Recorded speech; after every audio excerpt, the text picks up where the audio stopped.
प्रशिक्षण सत्र में मैं रीना गुप्ता आप सबका स्वागत करती हूँ। आज का हमारा विषय है शिक्षक छात्र सहज संबंध। शिक्षक छात्र सहज संबंध मनोरम माहौल। गुरु ब्रह्मा गुरु विष्णु गुरुर्देवो महेश्वरा गुरु साक्षात परब्रह्म तस्मै श्री गुरुवे नमः। हमारे शास्त्रों में हिंदू धर्म ग्रंथों में भी गुरु को ब्रह्मा विष्णु और महेश से भी ऊपर स्थान दिया गया है, सिर्फ और सिर्फ इसलिए कि गुरु एक बच्चे के जीवन को, एक बच्चे को बनाता है। एक बच्चा जो बिल्कुल छोटा सा होता है, जिसे ढंग से चलना बोलना नहीं आता, उसे उठना बैठना चलना उसके व्यक्तित्व का निर्माण करता है। इसीलिए गुरु को ब्रह्मा विष्णु और महेश से भी ऊपर स्थान दिया गया है। गुरु जो अंधकार से प्रकाश की ओर ले जाता है तथा जो मार्गदर्शक होता है। गुरु को शिक्षक भी कहा जाता है। शिक्षक का अर्थ है कि जो सीख, जिसने अपने समय में सीख को छप कर पाया है, यानी कि जिसने बहुत अच्छी तरह से संयम के साथ, धैर्य के साथ ज्ञान प्राप्त किया है। और इसीलिए कहा जाता है कि शिक्षक यानी शिखा को बांध कर रखने वाला, बाल को बांध कर रखने वाला। गांव घर में बहुत बार आपने सुना होगा कि कहा जाता है, हमारे जो बड़े बुजुर्ग हैं वो कहते हैं कि अपने बाल को बांध कर रखो, झूठा कस कर रखो, क्योंकि जब अगर बाल बंधा हुआ रहता है तो बुद्धि आती है। चाक जागृत कर अबोध बालों को ज्ञानवान बनाने वाले को भी हम लोग शिक्षक कहते हैं। छात्र, अब हम समझते हैं कि छात्र क्या है।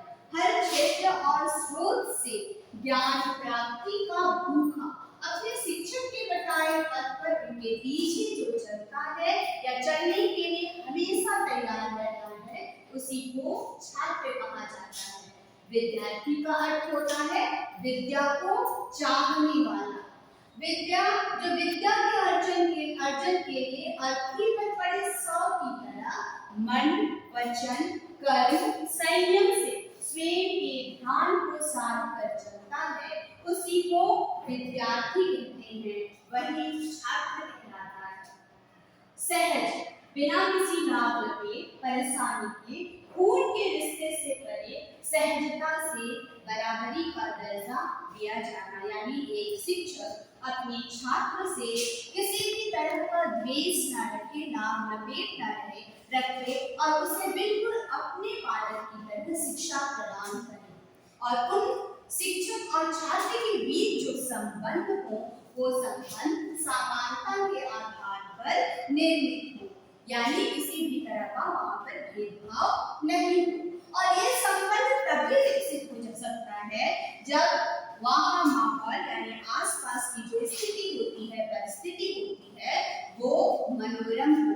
मन जहाँ रमे या मन को रमाने वाला, जहाँ भी जिस किसी भी व्यक्ति के साथ या जगह में हमारा मन लगता है, हमारे मन को अच्छा लगता है, संतुष्टि मिलती है, हम वही रहना चाहते हैं और उन्हीं लोगों के बीच सीखना और बढ़ना चाहते हैं। माहौल का अर्थ हो गया आसपास, अवस्था, व्यवस्था, स्थिति, परिस्थिति के प्रभाव से निर्मित वातावरण, यानी एक छात्र वहीं पर उसी शिक्षक से शिक्षा ग्रहण करना चाहता है जिससे उसे संतुष्टि मिलती है, उसे आनंद प्राप्त होता है, अपनत्व की भावना उसके मन में आती है।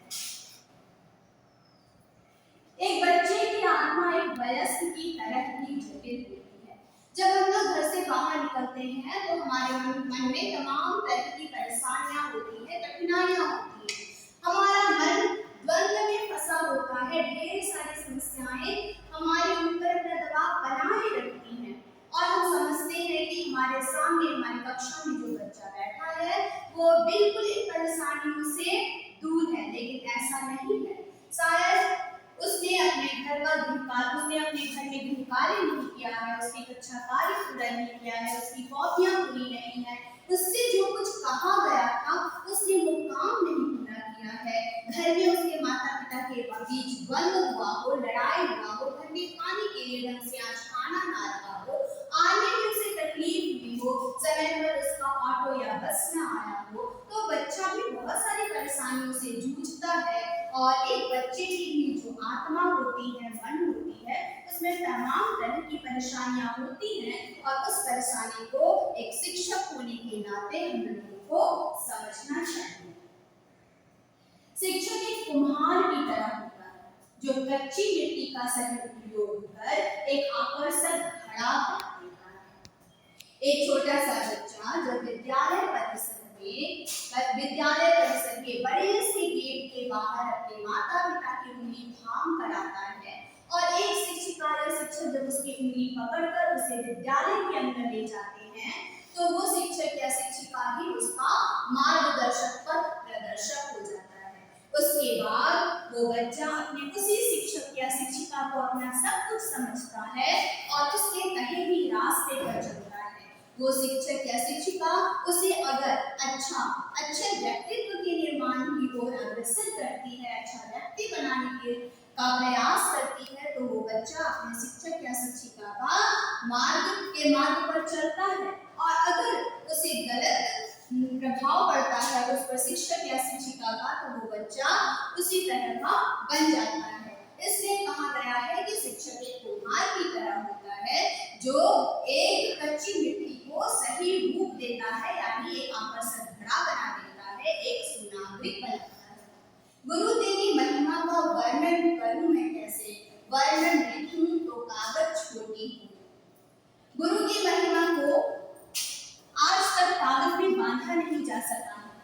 गुरु की महिमा ऐसी है जिसे छात्र वर्णन करते करते ताउम्र गुजार देते हैं। एक छोटा सा बच्चा विद्यालय में 10-15 साल तक गुजार कर जब बाहर निकल भी जाता है तो वो अपनी जिंदगी भर उनके आखिरी पड़ाव तक अपने विद्यालय के दिनों को याद करता है, उसे भूल नहीं पाता और अपने उस शिक्षक को भी नहीं भूल पाता जिससे वो सबसे ज्यादा प्रभावित होता है। वो बार बार इस बात को दोहराता है, अपनी सफलता का उसको इस बात का घमंड होता है कि मुझे इस शिक्षक ने या उस शिक्षक ने इस ढंग से पढ़ाया या मुझ पर उसका प्रभाव पड़ा है।